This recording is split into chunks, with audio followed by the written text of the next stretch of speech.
Hello, everyone. Welcome to the webinar. This is our second webinar in the CFS Advocacy Week series. This webinar is how to conduct your local advocacy district meetings. My name is Emily Taylor. I'm the Advocacy and Public Relations Director at the Solve CFS Initiative, and I'm joined on this webinar here with Gail Cooper. Gail, would you like to introduce yourself? Yeah, hi everybody. I'm the Congressional Chair for ME Action, and I'm delighted for that you're all joining us. We got really positive feedback from the last webinar, so hopefully you'll get just as much out of this one.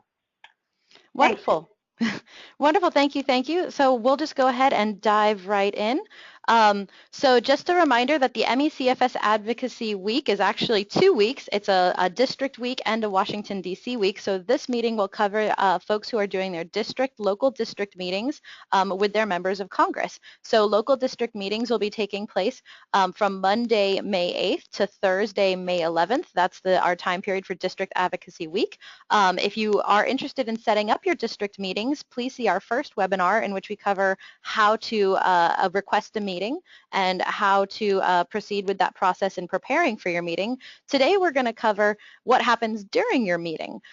So we're going to cover the materials that we will make available as part of this effort to utilize during your meeting. We will discuss how to conduct a meeting, and we will discuss what we are asking and what our primary policy goals are for CFS Awareness and Advocacy Week.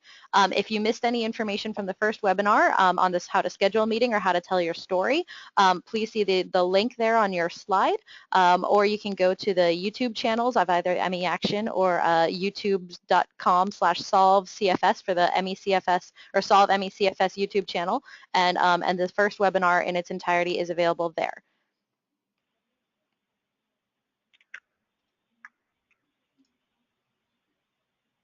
Okay, so the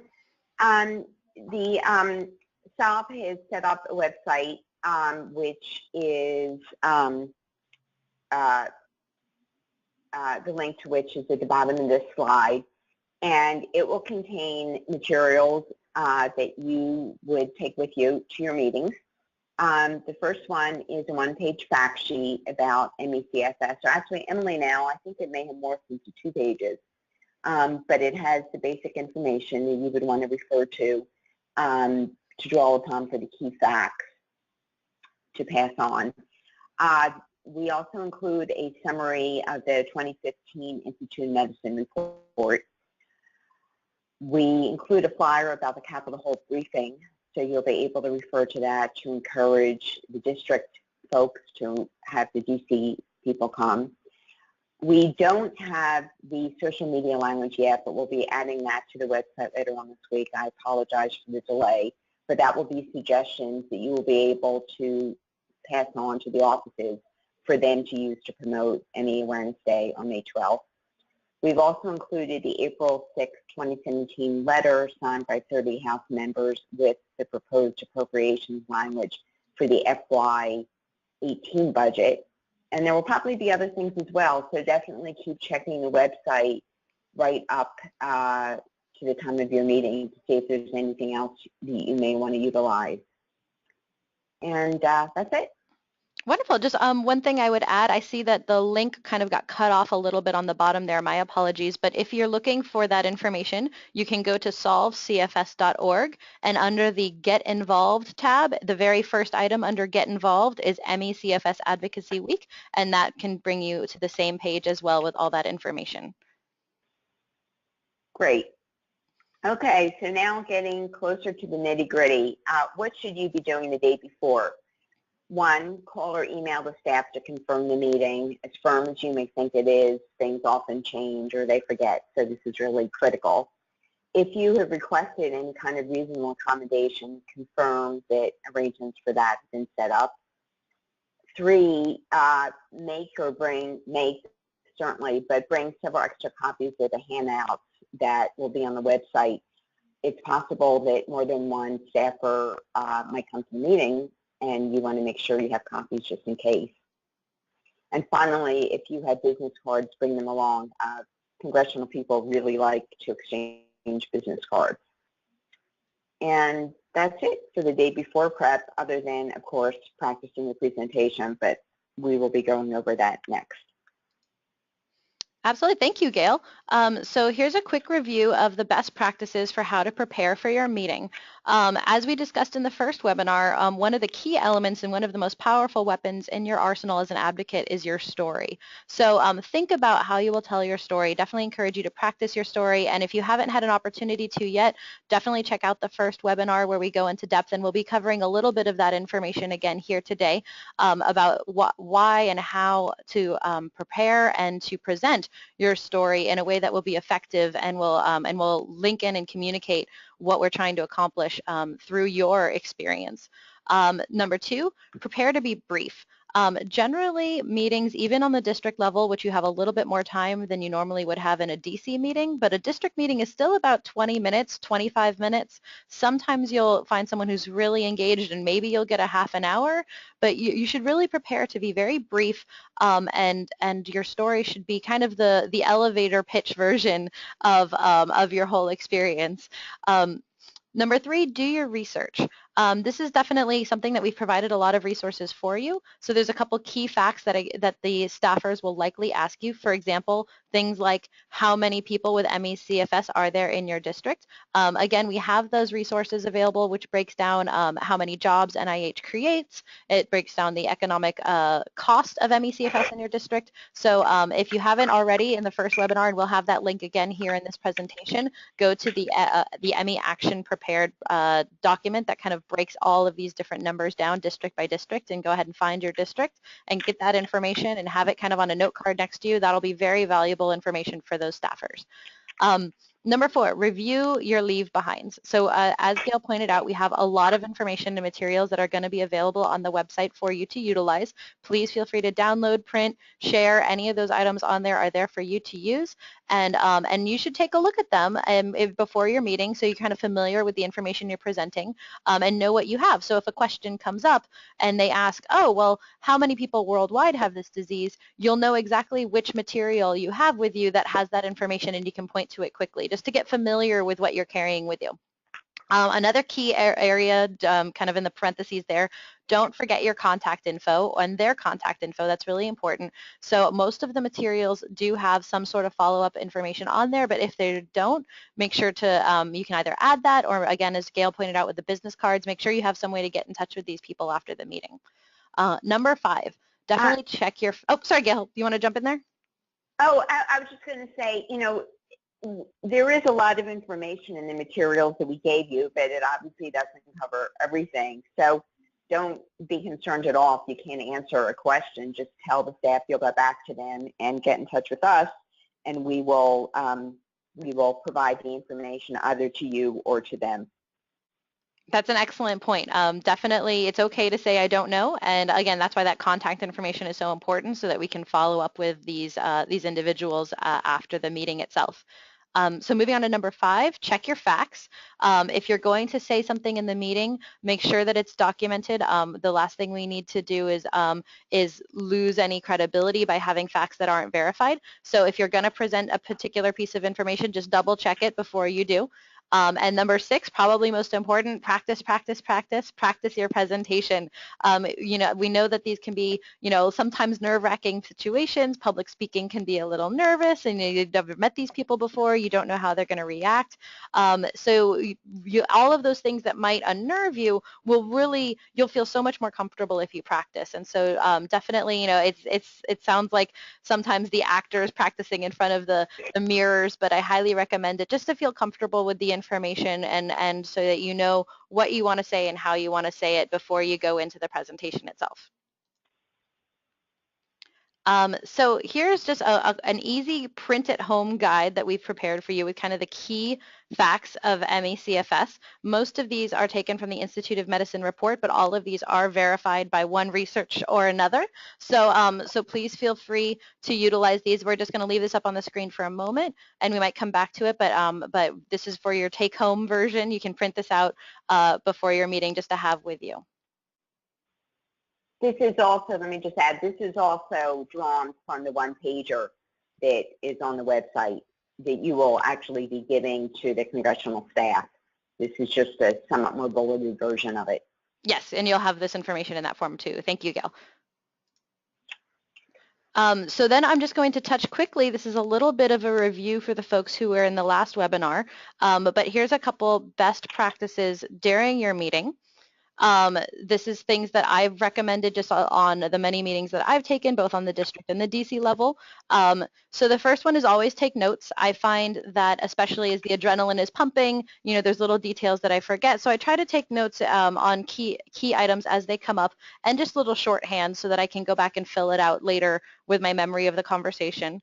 Number two, be positive. So even if you're meeting with somebody who matches your political views or is opposed to your political views, don't make assumptions or accusations about what that member or that staff may or may not have done. There's often Democratic staff who work for Republican members and vice versa. So don't make any assumptions about what this person may agree or disagree with. A good example of that is something political like, oh my goodness, I really don't like how the Senate did X. Maybe that person didn't necessarily agree with their members' viewpoint on that, so you're not sure. So just be careful about making kind of those assumptions or even accusations about the member's behavior, because the staff may not necessarily be in line with that. One of the items that also comes up is listen and don't interrupt. This sometimes is really difficult, especially with staffers who have information incorrect, or, you know, as we've all experienced, the kind of rolling of the eyes or the I'm tired too, or some of those comments. It can be really frustrating, and we know that they're wrong with some of their information about this disease, and you just have to kind of hold it in until you get the right opportunity to correct them, which brings us to number 4, correct with kindness. So one example I gave here is, I think, probably one of the most common ones that many people get is the I'm tired too. You know, so for example, I'm sorry to hear that you're tired, but I'm not just tired, I'm very sick. And let me tell you more about what this sickness does to me. So it's kind of turning those opportunities of misinformation into teachable moments as best you can. And again, doing it with kindness and respect and trying to stay positive as you do it. I know it can be really tempting to jump down people's throats when they say things like yuppie flu or Raggedy Ann syndrome, and you just kind of want to strangle them, but you got to hold it in, you got to keep a smile on, and correct them with kindness. Number 5, refer to your leave behinds. These are something I find very valuable, because it's often, if the leave behinds don't come up in the meeting itself, they'll just kind of throw it to another staffer, or they won't necessarily go through it in detail. So if you have the packet of information with you, and again, we're going to have all that on the website for you to download at home, and something comes up in conversation with, oh, well, 2.5 million Americans, that's a lot of people. And then you can be like, oh, well, let me show you on this leave behind right here, or point out in your packet, this item right here has that information. So just kind of point, you don't spend your time digging through the packet to pull it out, but just kind of reference, oh, you can find that information on this page in your packet, or in this page in your materials right there. So that's something to help tie that in, and then they'll look at it later, because you don't want to waste time in your meeting digging through the paperwork when they can just read it later, but you do want to mention, oh, that information is available to you. Number 6, make eye contact, make a connection. So especially it can get a little uncomfortable when it's just you and this person you've never met before, and here you are in this enclosed room and you're talking to them, but they're a person too, and they're trying to learn from you. So make eye contact, be personable, and make sure that you're connecting with them. If you can, I mean, everyone sort of reads a little bit of body language. If you can see that they're tuning out, maybe pull them back in with a question. So just kind of keep an eye on how they're responding to your information, and make it personal with them. And number 7, don't be afraid to ask questions. If the staffer says, oh yeah, well, of course the senator supports SB 62432, and you're like, I've never heard of that, you know, you can stop them and say, I'm sorry, can you explain what that bill does, or can you explain what that acronym is? Often they'll use the alphabet soup of the Beltway, and so they'll use some terminology that you don't understand, and feel free to just, you know, you're a constituent and they're there to work for you. So it's their job to explain that to you. So if they use some term you don't understand, or they start going off in a direction you don't understand, feel free to say, I'm sorry, could you break that down for me a little more? One thing I'd add to Emily's point about the making a connection is, clearly you'll see a difference in the reaction among different staffers, but they are the staff of politicians. They are trained to be polite and respectful of constituents. So, you know, I think it's reasonable to expect that you will get a polite and cordial reception from the staffer. So don't be too worried or intimidated at the prospect of making connection with these folks. Absolutely. That's a great point, Gail. And then the one last item we'll cover really quickly, and this is again a little bit of a repeat from our previous presentation, for your storytelling when it becomes to the part of the presentation where you're going to tell your story and your experience with this disease, just a couple little tips and tricks to keep in mind as you're telling your experience. Definitely do be honest. We don't want to exaggerate the experience. We don't want to mislead. Just tell it as it is. But at the same time, don't be too negative. Just keep it to the facts. When I shared my personal story with my mom, there's a lot of details of my mom's symptoms that are really unfortunate and really, even disturbing and uncomfortable. And I could go into tons of details about her horrible experiences that she's had with this disease, but I don't want to delve too deeply into that because I don't want to make the other person super uncomfortable. So just the facts, keep it streamlined to the story. Your experience is going to be powerful and emotional, and you don't have to embellish it, and you don't have to hype up the negative aspects. I mean, they'll come through. So just keep it streamlined, keep it honest, just to the facts of your experience. But definitely do make it personal. You don't want to share anything that goes outside of the realm of your personal experience or your immediate family's experience. So it's things that you can kind of personally attest to, experiences that you've seen or had directly. You don't want to get into hearsay with my friend Susie's doctor said, because that's not really something that can be as verifiable or as authentic. So definitely keep it personal and keep it to your experiences. Don't get distracted. I know this can be really challenging because especially with this disease, there are so many different areas that need help and so many different areas that we've experienced that really have a lot of difficulties. But if we're talking about research funding, then we want to streamline your experience to how will research funding help you. You can talk about how the doctors were misinformed. You can talk about how the doctors didn't believe you, but that's not going to keep you on target to the research funding target. So don't get too distracted. There's a lot of different paths you can go around with. Oh my God, the disability services were terrible, or the school accommodations. All of those are kind of branches of the same tree. So we try to stay focused on what our meeting is today and make sure your story kind of drills into that.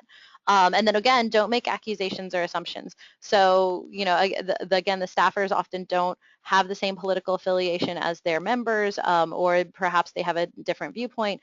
And so you don't want to say something like, your government, was responsible for taking care of this, and here we are 30 years later and we still have no cure. I mean, that's all true, but we don't want to make it sound like you're blaming that staffer personally. And again, the assumptions on political affiliation. So I think that wraps up kind of the storytelling, and we'll go a little bit more into storytelling later. And I apologize for the folks who have heard this twice now, but storytelling is so valuable. I can't stress enough how important your story is to making a difference. What we are going for with the storytelling, so that you can kind of wrap your head around why this is so important, is that when staffers see policy information, they see hundreds and hundreds of pages of policy. I mean, I can tell you when I was a staffer, I must have read probably 1,000 pages a day, and it does get blurry after a while and just becomes dehumanized from the people who actually experience these things. So what we're going for is we want your story to stand out in their mind, so that when they read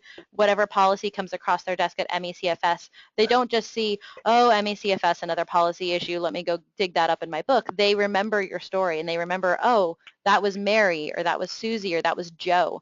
And we want your face and your experience to become associated with that policy thing, so that when they come, and this is going to stick with them, and so no matter what office they go to, as they progress through their careers on Capitol Hill, they'll always come back to, I remember speaking to that one patient, and that's what they'll hold on to as the MECFS policy experience.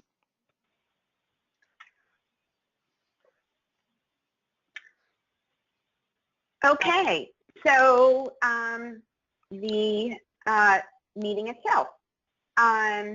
It's obvious, but when you get started, thank the member or staff person profusely for taking the time to meet with you. Make small talk for a moment or two, which would include a brief introduction and sharing your business cards and contact information. So, for example, you might say, my name is Gail Cooper. I grew up on Pine Street, in the so-and-so area of the city, and I was chair of the PTA. I think your son may have gone to school there, if you have that kind of connection or not. And you mentioned that you are in the meeting as a patient, parent, family member, whatever, but you're also part of the nationwide advocacy effort for ME/CFS in the month of May. And as Emily said, be sure to get the name and contact information of the person you're meeting with and then come back and share it with us. That's pretty easy. I think they automatically give you the business card, but make sure you do get that before you leave. Emily, anything you want to add?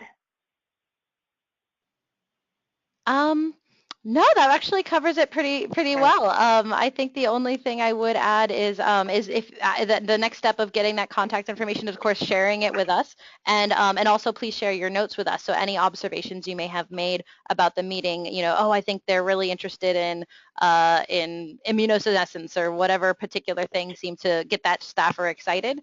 Please let us know that as well, so we can target our materials to them.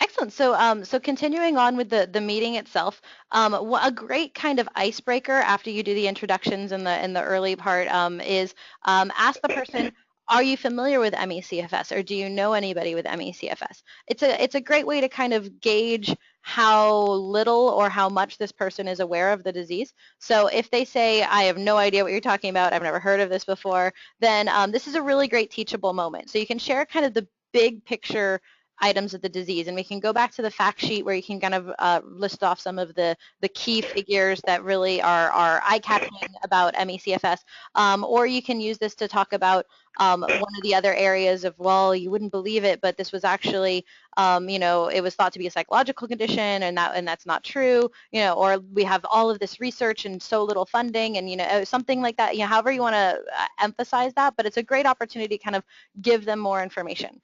Definitely find out if they know someone with ME/CFS. One thing that I love about this, and Gail and I had this experience in Washington, D.C., actually had it twice in Washington, D.C., where I asked, are you familiar with ME/CFS? And the person says, no, I really don't know much about it. And so I started saying, well, it's this really complex, you know, multi-system illness. I start describing the symptoms. I was like, well, it starts with kind of, you know, sometimes it starts with a flu-like illness, and then a virus onset, and then, you know, you get these different symptoms, that's swollen lymph nodes and headaches and joint pain and this unrefreshing sleep and this thing called post-exertional malaise. And as I start talking about all the symptoms, I'm watching this person like lean in closer and lean in closer. And it turns out two of these staffers we ended up talking to had family members that were like, you know, they were diagnosed with lupus, but I think they have this. And another staffer said, you know, we just thought mom was sickly, but oh my goodness, I think she has this. And so we had two staffers that we spoke to who had family members that were undiagnosed. And as we started educating them about ME/CFS, they suddenly had that like light bulb moment that I think this is something my family member has. So that was really amazing. And that's a really great in. And so you never know, you might have one of those moments too. Definitely share the district statistics for ME/CFS. There's the link I was talking about for the prevalence numbers. And again, these slides will be available for download, so you can just click that immediately when you download it at home. And that has every district broken down with the low estimate and the high estimate and the financial or economic cost. So it's a really great document. We highly recommend you look up your district in that document and keep those numbers at hand. And then, of course, point out the fact sheet. If they have no idea what you're talking about and they seem to be a little pressed for time, you can always just say all the information is on that fact sheet. You know, again, refer to your materials. So the biggest part, as I mentioned before, and the part that I really like to emphasize is number 4, tell your story.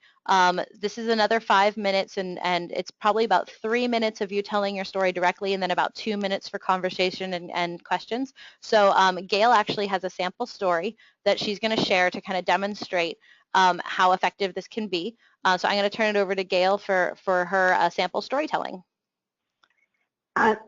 Thanks, Emily. And before that, again, if you did not tune into the first webinar, I would really encourage you to also go back to that, because Emily did a great job telling the story of her mother's experience with the disease.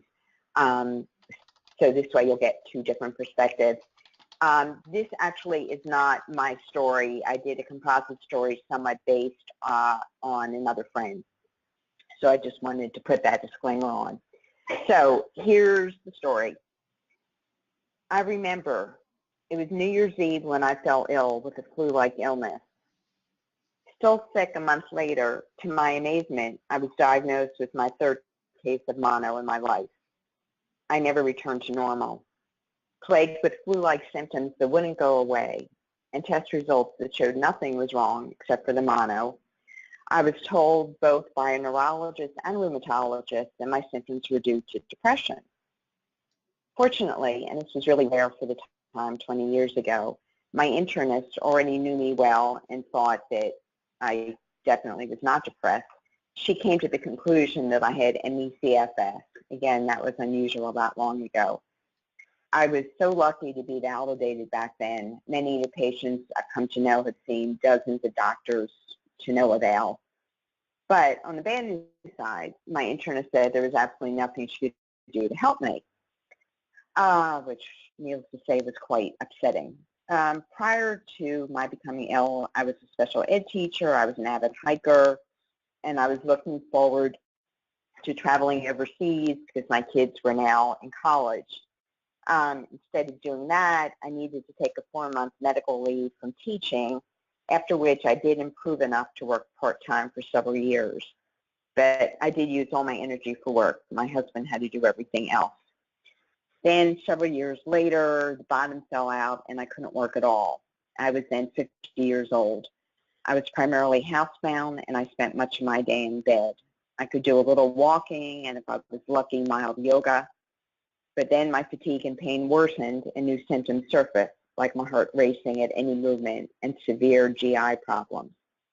After waiting a year for an appointment, I finally saw an ME/CFS specialist over 15 years into my illness. It was incredible finally to see someone who really got the disease and knew enough to do comprehensive testing. That said, except for one off-label use of a drug that has helped my pain, even he, the specialist, has been unable to help my unrelenting fatigue, my sleep disturbances, and my other problems.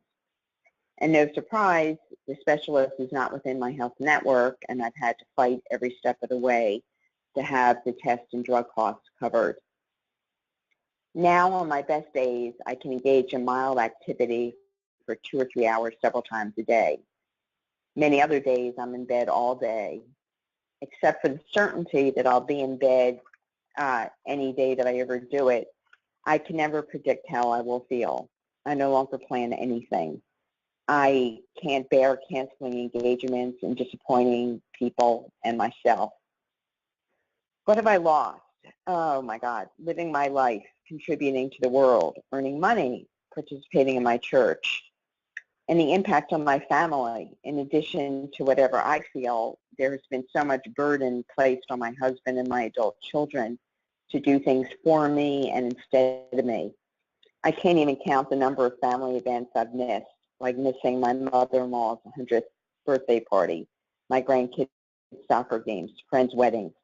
The illness just has impacts way beyond what I feel myself. Even so, now that I've come to know other patients, I am actually grateful that I'm not in a wheelchair and have not experienced the cognitive impairment that many of my friends have.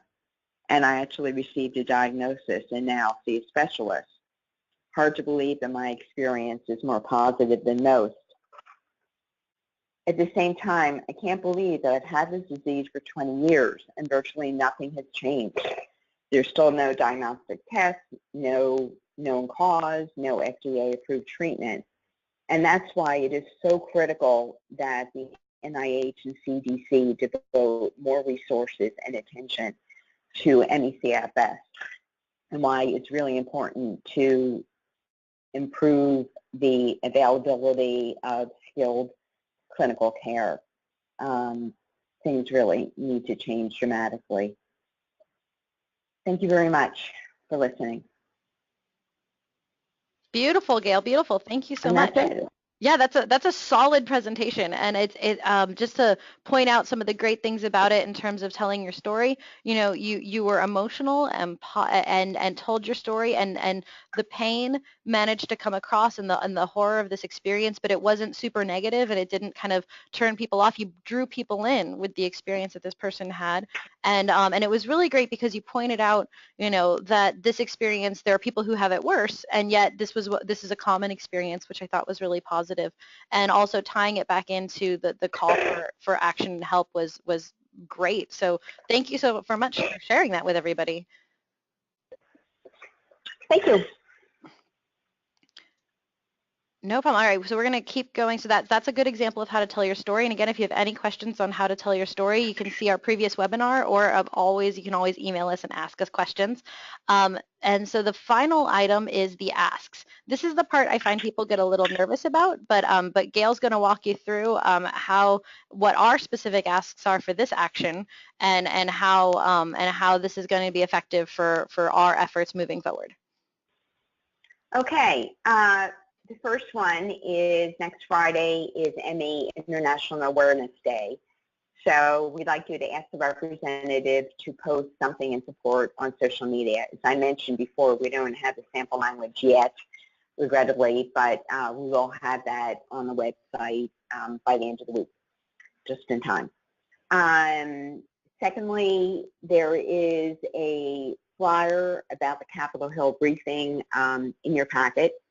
So you will want to ask the district staff to ask the representative and or his DC staff to attend the meeting on Thursday, May 18th.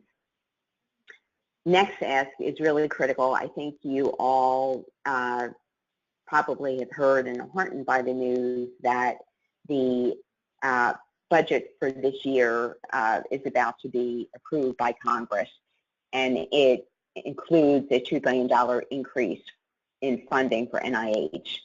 This, as you may remember, stands in contrast to the proposal to slash NIH's budget by 40%. So this is really good news, but we want our piece of it. It's about time. So I would definitely emphasize that we want the representative to call or write NIH and ask them to prioritize ME/CFS research funding given the recent $2 billion boost in NIH's budget.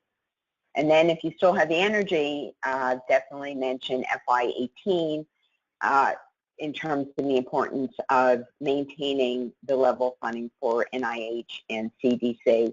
And one thing, let me mention, because I know a lot of people are not familiar with what FY17 and FY18 mean. The federal fiscal year goes from September to September. So the fiscal year for FY17 actually began on October 1st, 2016, but because of all of the delays on Capitol Hill, it is only now that they are passing a budget that will in fact only go through till September 30th. And then according to theory, on October 1st, by October 1st, Congress would have passed the budget for FY18, but that frequently doesn't happen. And that's it for the ask. Thank you, Gail. I just wanted to point out, I see that the bottom of that slide may have gotten cut out for some of you using kind of the less than widescreen monitors. So I just wanted to read the last item in case you can't see it on your screens at home. So the last item says FY, which stands for fiscal year, FY18, ME/CFS is funded entirely by the NIH and the CDC's Prevention and Public Health Fund. Please preserve these funding sources. Funding sources is the item that got kind of cut off at the bottom there. So just kind of to read that for the folks who may not have been able to see that on the slide at home. Awesome. Yeah, thank you so much, Gail. Just one thing I'd like to add is that these two items are kind of hand in hand. In my opinion, I think that the reason why Congress is pushing through the $2 billion budget increase for this last push for the final months of FY17 is because they're trying to buy NIH some breathing room for when the cuts come next year. And so I think that our minority party in Congress is going to fight hard against those cuts, and we do have Republican folks who have said very clearly that they don't believe in the cuts as well. So we're going to fight hard, and so our job is not done yet. We're going to fight hard for this funding boost this year, and then we're going to fight hard next year to make sure we're not cut as well. So we certainly have our work cut out for us, but I just wanted to point out that these two actions do build on one another, and so both of these asks are really important, and just to communicate that one is for fiscal year 17 and one is for fiscal year 18. I hope that, and if anybody has questions, of course, please feel free. We'll have the question and answer section in just a moment. So that brings us to when after you make your asks, you'll tell the staff member, like, this is what we want the congressman to do, and most staff members will be unable to commit to anything solid in a meeting like this. You know, they have to run it up the flagpole internally. You know, the boss being the member of Congress has to say yes. So in that wrap-up period, sometimes there's a little stutter step where there's that awkward moment of you're like, hey, we want the congressman to do this, and then they stare at you and say, okay, we'll get back to you, and then everyone just kind of stares at each other and crickets chirp.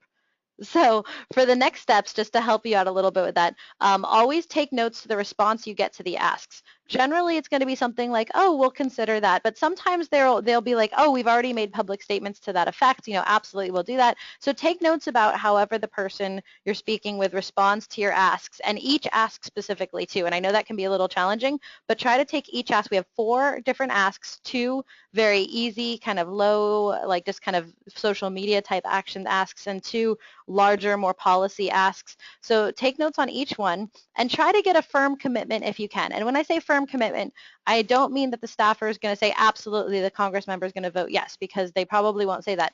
But a firm commitment of something like, can we hear back from the member of Congress by, you know, June 30th? Or can I follow up with you about how the congressman position is progressing, and can I reach out to you on this date? So try to have a firm follow-up item that's specific, and as much as you can push, and it's a kind of, you know, as much as you can get out of them.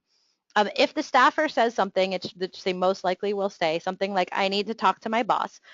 Clarify who they mean by that. Are you going to talk to the people in DC? Are you going to talk to the legislative director? Are you going to talk to the health policy advisor? Are you going to talk to the member themselves? So when they say, I need to talk to my boss, just say, can I ask you who that person is and what their position is? And maybe even if you can get their contact information, like I always like to say, well, would it be helpful if I was part of that conversation? And just kind of like try to gently nudge that in there.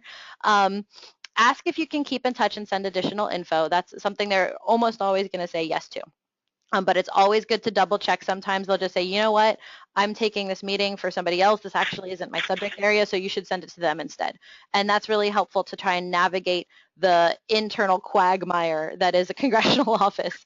And again, lots of thank yous. Thank you for your meeting. Thank you for your time. Really appreciate you stepping in and helping us today. You know, always make them feel that they're helping you, that they feel good about themselves when they walk out of that meeting.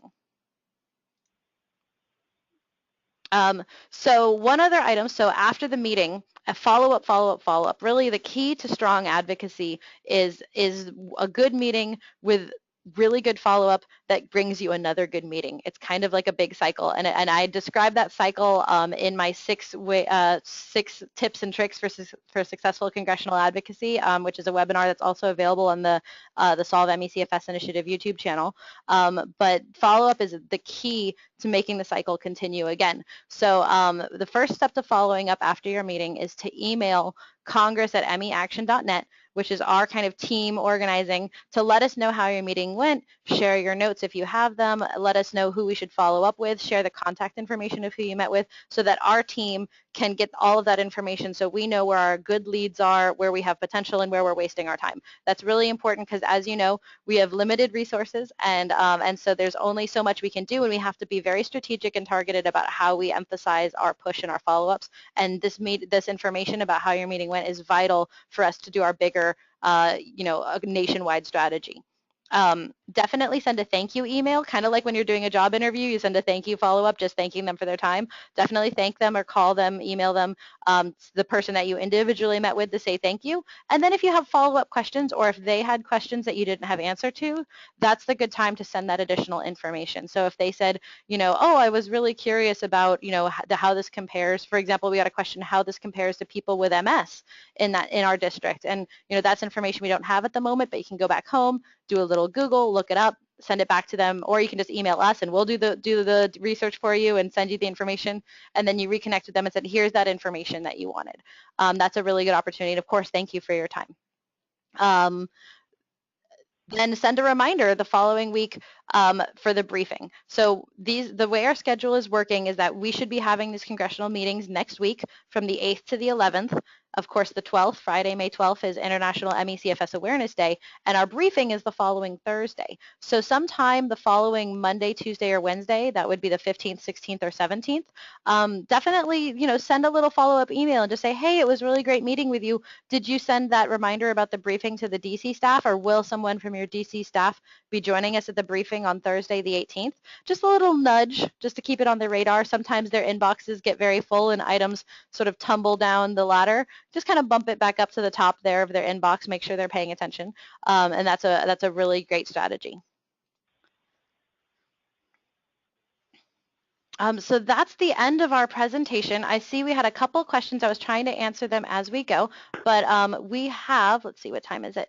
We have about 15 minutes left for questions and answers. So, so we will make time for that. Let me just go to our question box and I will start fielding all of these great questions we got. And of course, just a reminder that the question box is on your right-hand side, and then you can just type questions in and I will see them. Let's see. I have a really great question here. Gail, I'm going to let you tackle this one. If our rep knows about ME/CFS but has said that they don't want to prioritize it over other diseases, how do we make sure that it's still prioritized?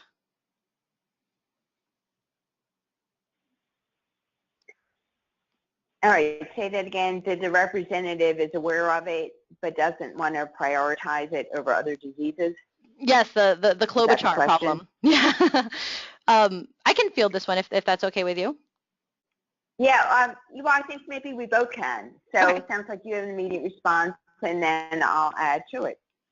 Absolutely. So this is a problem that we've definitely run into. Go ahead, and then I'll add to that. Oh, sorry. Yeah, absolutely. This is a problem we've definitely run into with a number of senators and congressmen, where we reach out to them and ask them to take action on ME/CFS, and they say that it's their policy that they don't focus on one disease over any other disease, that they just support disease research as a whole, or they don't want to alienate any particular disease community, so they don't take sides. For the most part, that's kind of it's kind of a cop-out, I'll be honest. In my experience, the same people who say things like, I don't take sides on particular diseases are usually sitting on a caucus for a specific disease. So that's one thing, that do your research again. So if they do, let's say, they're sitting on the breast cancer caucus and they say we don't want to prioritize one disease, you can say, well, you clearly support breast cancer, so why not ME/CFS? And ME/CFS is a women's issue. 75% of women, of patients are women, and you can kind of fold it in to that. So that's one strategy to take. The other strategy that I've found is helpful is we sort of like to position ME/CFS as a I guess I don't want to say a poster child, but as a example issue.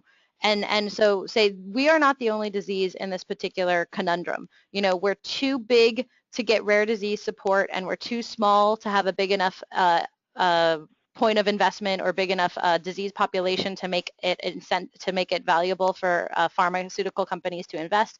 So focusing on this disease will unlock so much potential in other areas, and we're not the only ones facing this problem. So that's a good way to position yourself as well. Okay, and building upon what Emily said, I would say that you can mention that research on ME/CFS is really translatable to numerous illnesses, in part because researchers are using the latest precision medicine techniques And also, because ME/CFS affects so many bodily systems, the research on it translates to many other illnesses. And then I'd also say, you need to say this very politely, that Congress, in fact, does make a difference on specific diseases. Congress has made its interest in and concern about autism, Alzheimer's, and cancer well known to NIH, and that has really made a difference. And that we think that it's appropriate to do the same thing for ME/CFS, and that part of the good news about the $2 billion increase for NIH is that it gives NIH fresh money that does not require taking money from other diseases to support more attention to ME/CFS. Absolutely, and just one other thing I'll add on that point, especially for our colleagues on the Republican side of the aisle, they like to hear about fiscal responsibility. That's a really key issue, and so I like to position ME/CFS as ultimately an investment in the economy.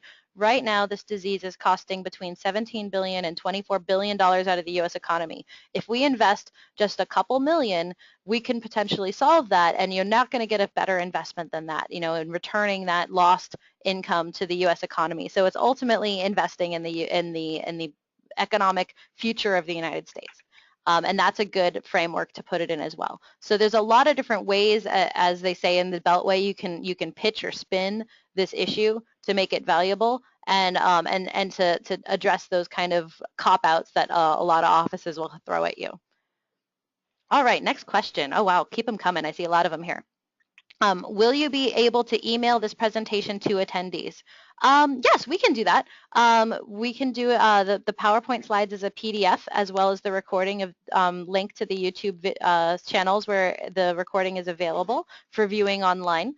And absolutely, we can do that for you. Also, it'll be available, and I highly encourage you, as you see on the bottom of your slide there, to go to solvecfs.org.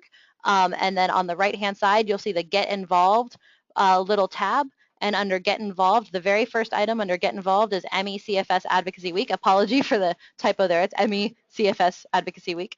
And there, if you click that little button there, it'll bring you right to all of the information on one page, links to the training videos, the DC schedules, the district walkthrough step-by-step guide, all of the materials for download. Everything is housed in that one page, so it's a one-stop shop for everybody to get information they need. Next question, is the PPHF under NIH, or are they two separate funding sources? That's a great question. Gail, you want to take that one? Yes, it is CDC only. And it is I'm going back to the, which slide was it, Emily, that had that? That was our ask slide here. Our ask slide. Is that it is CDC only, and the important thing is CDC has many funds, but that Prevention and Public Health Fund is the one that contains all the funding for ME/CFS. Absolutely, and just to clarify, ME/CFS is not the only program area funded out of that funding source. The Prevention and Public Health Fund is a kind of a bucket that comes from insurance taxes and other funding streams, and it funds about, if I remember correctly, between about 25 other programs, I think between 25 and 60 different other programs that it helps funnel money into. Some programs are only partially funded by the PPHF. Some programs are wholly funded by the PPHF, like us. So that's one of the areas that we're very concerned about, because if that particular funding stream is cut entirely, our CDC programs entirely depend on that. Okay, next question.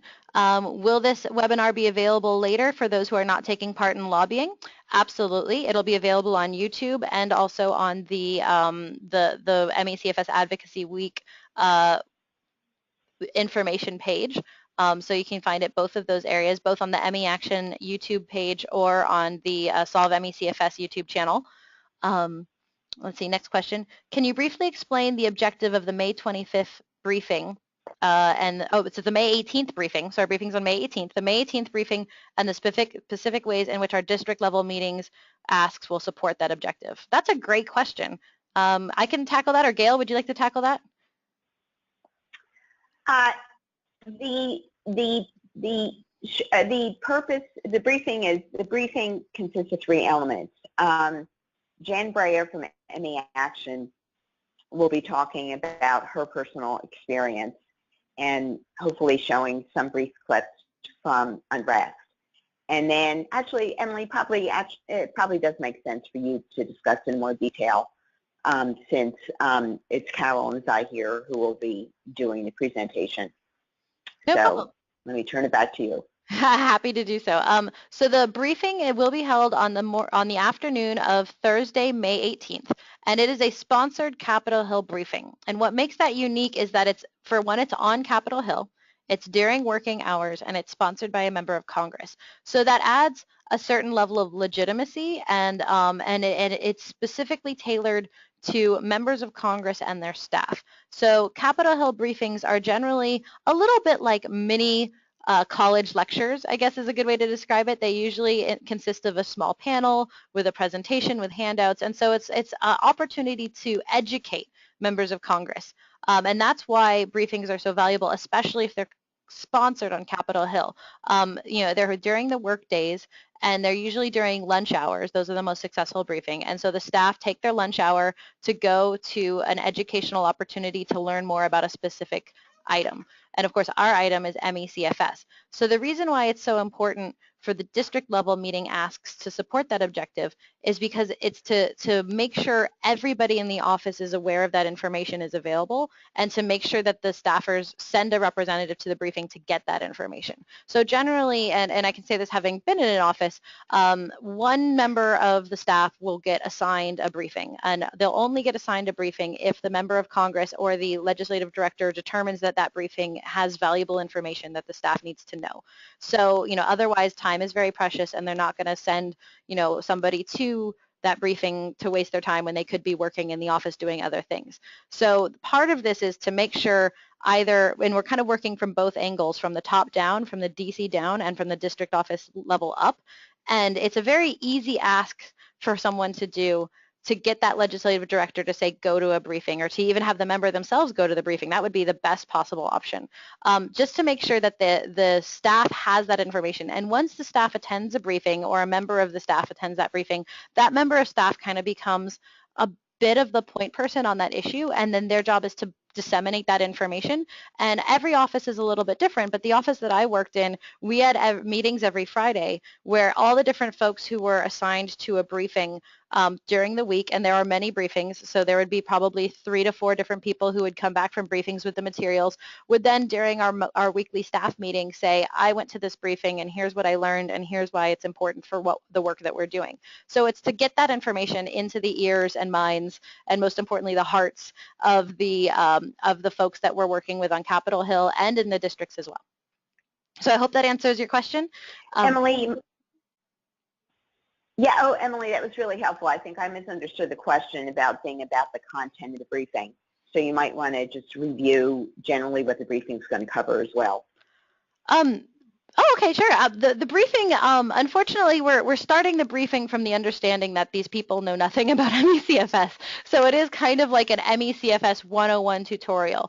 We're talking about 3 different elements that we're focusing on. The first being the patient experience, which Jen Breyer and her film Unrest are really going to beautifully knock out of the park. Then we're talking about the research, the state of research, and why the research field has been so slow, and what research field needs. And of course, our Chief Scientific Officer and Vice President of Research Programs, Dr. Zahir Nali, will be handling that area, since we have 10 different international research initiatives currently ongoing. So he has a lot of experience working with so many different folks in the ME/CFS research field, including our Research Advisory Council, to talk really eloquently and really pointedly about why research is so important, and why specifically the federal government needs to invest in research. And then the third item, of course, is our President, Carol Head, who serves as a member of the Chronic Fatigue Syndrome Advisory Committee. So she's got that that inside voice of inside the government, what she sees of the different policy failings from the inside looking up, and why the current structures aren't serving ME/CFS the way they should. And she can speak to and is going to talk to the policy needs and why and how the government needs to pivot and change to make all of these different items, specifically the patient experience and the research needs, a reality. Great. Yeah. Thank you. My pleasure. Okay, gosh, there's so many questions coming in. Let's see. Next one is, isn't Congress considering closing the PPHF? And again, the PPHF stands for the Prevention and Public Health Fund. Yes and no is the answer to that. It has been proposed by the administration's budget that the Prevention and Public Health Fund be zeroed out in fiscal year 18. So to be clear, that's not this year, fiscal year 17, that's next year, fiscal year 18. And that budget proposal by the administration has not been incorporated into any of the 12 appropriations bills that will be upcoming next year at this point. So so the answer is possibly. The appropriations process is an incredibly complex, dizzying world that can change on a dime. So I kind of subscribe to the view that it's not real until it's in a legislative writing and it's in the Library of Congress and it's actually documented in the bill proposals or the language of the legislation itself.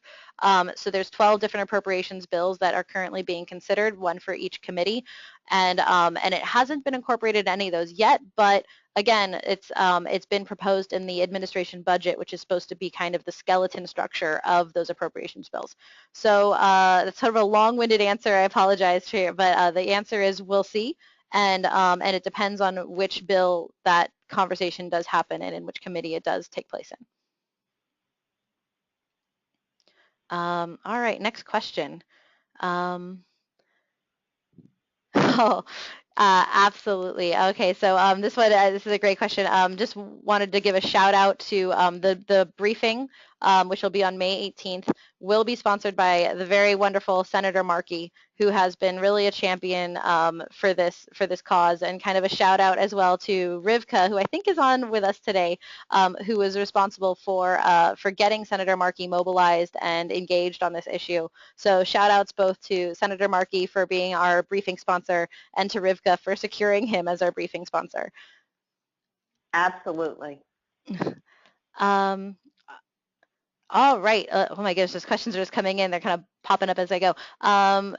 Emily, let me just, it's 11 o'clock, so just wanted to point that out. Goodness, thank you for pointing that out. I was so engrossed in the questions. All right. Well, we're going to go ahead and wrap up then. I'm sorry we didn't get to everybody's questions. I see they keep coming in, but we'll go ahead and make sure to send out answers individually, and we can post the answers to the questions we didn't get to on the website again. So let me just put that website link back up for everyone to see, just to make sure people can find it. There we go. So it is, it's kind of a long hyperlink. It's solvecfs.org 2017 ME/CFS Advocacy Week information and updates. But again, you can go to that webpage by going to solvecfs.org, clicking on Get Involved, and then the very first item under Get Involved is ME/CFS Advocacy Week, and that's where all of your information and updates are housed, and we'll make sure to put up a document with the answer to all these questions. Gail, do you have any closing thoughts? Yeah, one other quick point. If any of you on this call are also coming to DC, we will be doing another webinar as well as real-time training in DC for DC advocacy. So there's yet another opportunity for you folks. Absolutely. So the DC advocacy does change a little bit, so we'll be getting specific onto that. But we hope that this information was valuable to everybody. We are so happy that you joined us. Keep up the great work doing all of your local district meetings and keep us informed. And we will keep the firestorm going, and we'll find some change coming up soon. So again, thank you everyone for joining us, and have a wonderful afternoon. Yes.